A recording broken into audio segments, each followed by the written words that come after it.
They're the stuff to watch on Saturday chiller theater or rainy afternoon schlock fests, surrounded by friends who are doubled over with laughter at the absurdly dated special effects and remarkable plots.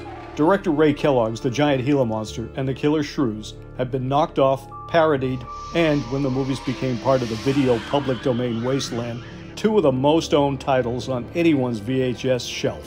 While home audiences were laughing and having a good kitsch-filled time, what wasn't known was that the filmmaker they were making fun of had co-directed a movie with John Wayne that was one of the Duke's biggest successes, or that he had fashioned the action scenes for Tora Tora Tora, or that he had been a mainstay in the special effects department of 20th Century Fox for more than 20 years. How did a young sailor who was given his first opportunities in the movies by John Ford wind up directing a poisonous lizard and dogs dressed as killer shrews? 6 months ago, we managed to isolate the factor controlling size.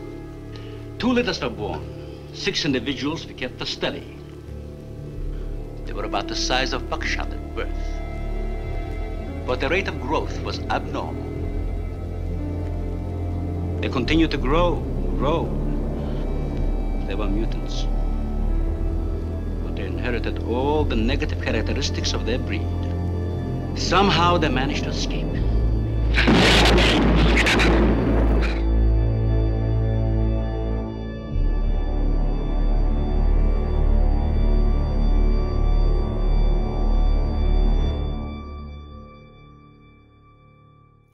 Edgar Ray Kellogg's journey to the Gila Monster began in World War II with his meeting with Commander John Ford while working as a cameraman in the Navy's top-secret OSS photographic unit, which the legendary director headed. Their work, recording the Battle of Midway and the bombing of Pearl Harbor, earned the unit military honors and 2 Academy Awards.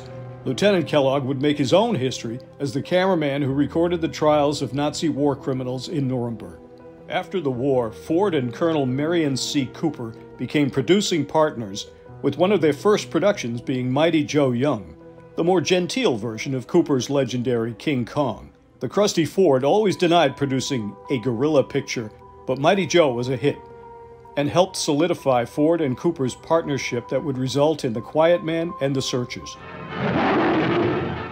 Here's the kind of movie you're waiting to see as John Ford and Marion C. Cooper present Mighty Joe Young. Following Mighty Joe Young, Ford made one of his most brutal films and the director's personal favorite, Wagon Master, starring Ben Johnson. Although we don't normally think of westerns as needing special photographic effects, Ford chose Ray Kellogg to fashion miniatures for the film rather than Ray Harryhausen or one of Willis O'Brien's assistants with whom he just worked. Whether Ford noted Kellogg's interest in special effects photography early on or just wanted to give the sailor from Iowa a break, Kellogg's excellent work on the classic Western opened the door for him at 20th Century Fox, Ford's old studio home. Kellogg's first work at Fox was to make miniatures and work on the optical special effects for director Robert Wise's science fiction masterwork, The Day the Earth Stood Still. From his first day at the studio in 1950, Ray Kellogg was working on Fox's biggest and best and would continue to do so until 1970. I came here to give you these facts. But if you threaten to extend your violence, this Earth of yours will be reduced to a burned-out cinder. When Fox adapted Jules Verne's Journey to the Center of the Earth in 1959, there were a number of choices the special effects team, this time headed by Kellogg collaborator L.B. Abbott, had to make to bring the exploration of inner Earth to movie life. Massive sets were built and a star-studded cast, headed by James Mason and Pat Boone, assembled, but the miniatures needed for the undiscovered caverns and the depiction of the prehistoric monsters that dwelt there were still a problem. Kellogg had advised on the miniatures and optical effects, but stop motion for the dinosaurs was deemed too costly in both budget and time, even for this studio production. L.B. Abbott opted for real lizards shot in slow motion as the dinosaurs, and was nominated for an Academy Award for his work. The lizard solution was perfect for 20th Century Fox, but also for Ray Kellogg, who had been approached to direct 2 low-budget horror movies in Texas and needed manageable monsters. In the enormity of the West, there are still vast and virtually unexplored regions, bleak and desolate, where no human ever goes and no life is ever seen. It is as though the land had been posted by God. It is in these lonely areas of impenetrable forest and dark shadows that the Gila monster still lives. The money man who hired Ray Kellogg to direct The Giant Gila Monster and The Killer Shrews was radio and media mogul Gordon McClendon. Based out of Texas, McClendon had built a fortune by founding the Liberty Broadcasting Network in 1948, which were the first radio stations to broadcast baseball games live. His network included more than 400 stations, all of which were boosted by McClendon's invention of top 40 song lists, which swept the nation in the 50s. Record companies fought, and advertisers bought, their way into McClendon's favorite records list, expanding his fortunes and pointing him to the movies. McClendon owned drive-ins across Texas and decided to make his own monster movies, like the AIP double features he was already showing to carloads of teenagers. To make this happen, he turned to a man with special effects experience and Hollywood connections, Ray Kellogg. McClendon, actor-producer Ken Curtis, and Kellogg formed a triumvirate to make the low-budget films, but with old-school Hollywood pros in charge. And if they had a background of filming in Texas, so much the better. Sure is beat down around here. Look at that. What is it, Shay? Looks like an animal of some sort drug something along here. You mean a wild animal here? Sure, it could be anything, even a mountain lion. Oh, come on.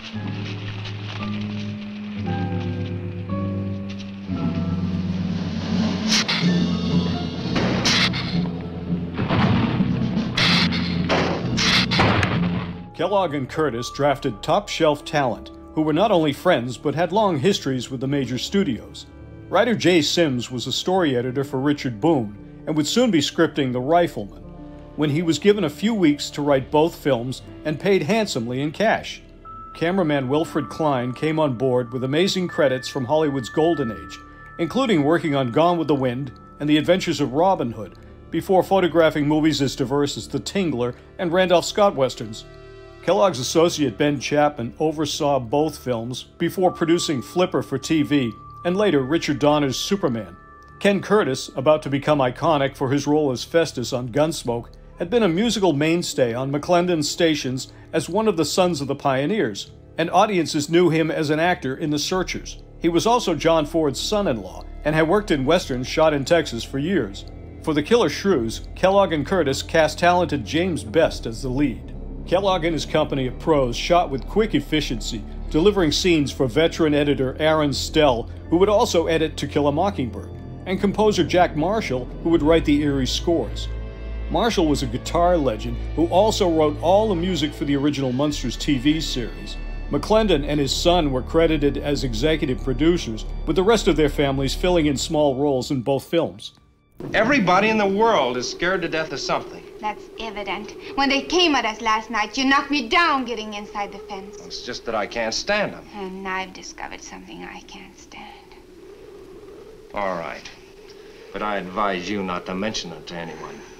I'm going to complete these experiments with your father regardless of anything. Do you understand that? Nobody is going to take this chance away from me. The effects in Gila Monster included a miniature gas truck and hero Don Sullivan's hot rod, while Killer Shrews used makeup effects on the dogs to create the savage creatures. If not totally convincing, they were totally fun. Producer Ken Curtis added himself to the Shrews cast, alongside director Sidney Lumet's acting teacher father, Baruch. Everyone chipped in to help Kellogg and the McClendon family pull off their horror movies. Giant Gila Monster and The Killer Shrews were released in 1959 as the perfect Saturday night double feature, with bold poster and newspaper ads and a blanket radio campaign on McClendon's own stations across Texas and beyond.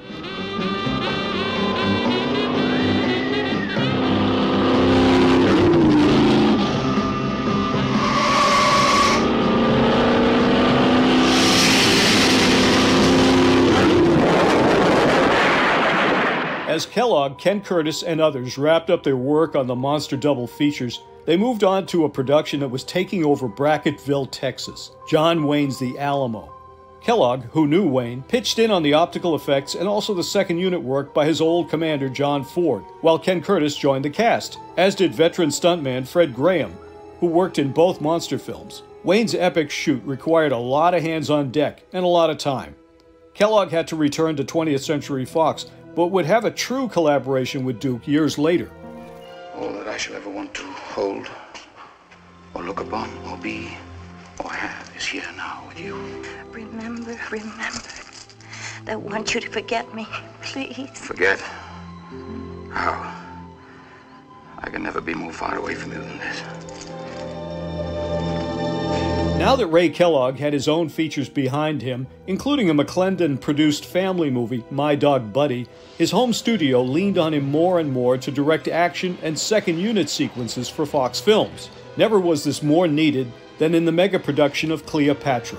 The legendary Joe Mankiewicz film, which brought Elizabeth Taylor and Richard Burton together, had a budget that was skyrocketing beyond reach or profit, and Kellogg was brought in to direct the scenes with the Roman army and consult on special effects. One of the most famous films ever made, and infamous for the budget that almost broke 20th Century Fox, Cleopatra's expansive visuals and massive size still amaze the eye. It remains one of Fox's most beautiful productions, with much credit going to Ray Kellogg for its glories. Emergency. Batman speaking. Warning all of you to brace yourselves for big news. The biggest. Tell them, Robin. Holy superlatives, Batman. It's really exciting. Soon, very soon, Batman and I will be batapulting right out of your TV sets and onto your theater screens. That's right, Robin. Our first full-length motion picture feature in color opens a whole new world of thrills. Batman was the feature-length version of the astonishingly successful TV show starring Adam West and Burt Ward. Shot quickly with Burgess Meredith, Frank Gorshin, and Lee Merriweather as the classic villains, Batman was filmed after the first TV season to boost upcoming episodes. The ploy worked, with young audiences going box office wild over what they saw in the feature, especially exciting scenes with the Batboat, directed by Kellogg. Kellogg orchestrated the beautiful traveling shows of horses and riders, as well as opticals, for the remake of John Ford's Stagecoach. The 1966 production, with Alex Cord in the role that made John Wayne immortal, co-starred Anne Margaret and Bing Crosby in a highly praised performance as the drunken doctor. Kellogg went from remaking Wayne to co-directing with The Real Thing when he took on the duties for The Green Beret, based on Robin Moore's best-selling novel. Because of schedule and cost overruns on the Alamo, Warner Brothers wanted Wayne to have a co-director for the film's complex battle scenes, and borrowed Kellogg from Fox for that purpose. I found him. His name is Fan Sun Ti. And I will give him to you. When? 1 week from tonight, at the Ocosto plantation. Do you trust her? Of course. She's my brother's wife. Filmed at Fort Benning, Georgia, and with the cooperation of the military, Kellogg supervised use of complex sets to simulate Vietnamese jungles and miniatures for some military equipment and their targets. Wayne's co-stars included Aldo Ray, Raymond St. Jacques as part of the military unit, and David Janssen as a reporter who must be convinced of the U.S. commitment in Vietnam. Janssen's attitude turns in favor of the war, which critics at the time couldn't believe and shouted their disapproval from newspapers and TV shows. The action highlights of the movie, including an incredible firefight orchestrated by Kellogg, coupled with the horrible reviews, meant audiences saw the film in droves. Released in 1968, The Green Berets was a true hit for Wayne and his co-director. Ray Kellogg barely had time to catch his breath and enjoyed his success before he was at war again. Once two nations made war. Today they have collaborated to make a motion picture of unequaled magnitude and importance, recreating the actual events leading up to the day that changed the course of history. Conceived to show both the American and Japanese sides of the 1941 Pearl Harbor attack, Tora Tora Tora began production with director Richard Fleischer, who had been with Fox for decades and had just directed the hit The Boston Strangler, in charge of the American sequences. The iconic genius of Japanese cinema, Akira Kurosawa, would direct all of the scenes with the Japanese Air Force and their commanders. Kurosawa apparently couldn't fully adjust to the U.S. style of filming, and the production elements had to change, with the director being replaced. Tora Tora Tora was the career highlight for Ray Kellogg, although he worked on some studio westerns before retiring. His old partner Gordon McClendon ended his producing career with the John Huston-directed prison camp film Victory, starring Sylvester Stallone and Michael Caine. Both men had come a long way from Gila Monsters and the Killer Shrews. But because of a slip-up with copyright, the giant Gila Monster and the Killer Shrews seem to have an eternal life, as camp and as fun horror movies. But they also exist as a monument to the efforts by Ray Kellogg and some of Hollywood's most seasoned pros to make a pair of monster movies that are still being enjoyed by audiences around the world. In 24 hours, there'll be one shrew left on the island, and he'll be dead of starvation. An excellent example of overpopulation. Well, you know something, Doctor? What's that? I'm not going to worry about overpopulation just yet.